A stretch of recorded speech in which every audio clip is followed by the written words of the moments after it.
খোলা পানিতে মাছ শিকার করার জন্য বলছেন, এইখান থেকে নেতা হতে আসছে, তাদের কর্মকুহুরে পৌঁছাই দিতে চাই। আজকে যদি দাবি মেনে নেওয়া হয়, আপনার আমাদেরকে আর কোন আন্দোলনে দেখবেন না। আমরা টেবিল থেকে এসেছি, আমরা টেবিলে ফিরে যেতে চাই। আমাদের আগামীকাল থেকে, এতদিন পর্যন্ত আমাদের 4 দফা দাবি ছিল, আগামীকাল থেকে আমাদের 1 দফা দাবিতে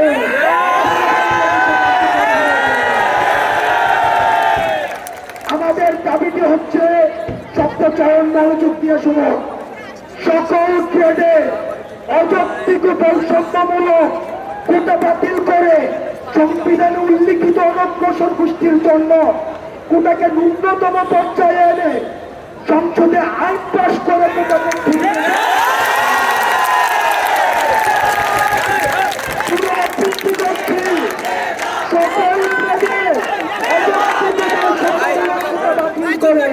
পুনরাবৃত্তি করছি সকল গ্রেড দ্বিতীয় শ্রেণীরা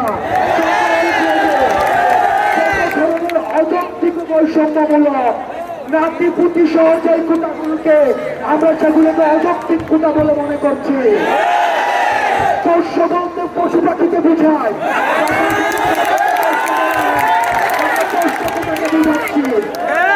সংবিধানে যে উল্লিখিত জন্য যে কোটা রাখা হয়েছে সেটাকেও ন্যূনতম মাত্রায় এনে সংসদে আইন পাশ করার মধ্য দিয়ে কোটা পদ্ধতিকে সংস্কার করতে হবে। সে দাবি বাস্তবায়নের জন্য আগামীকাল 3:30 থেকে আগামীকালের যে কার্যক্রম, এই কার্যক্রম ঘোষণা করবেন আমাদের সমন্বয়কের মধ্যে অন্যতম নাহিদ ইসলাম।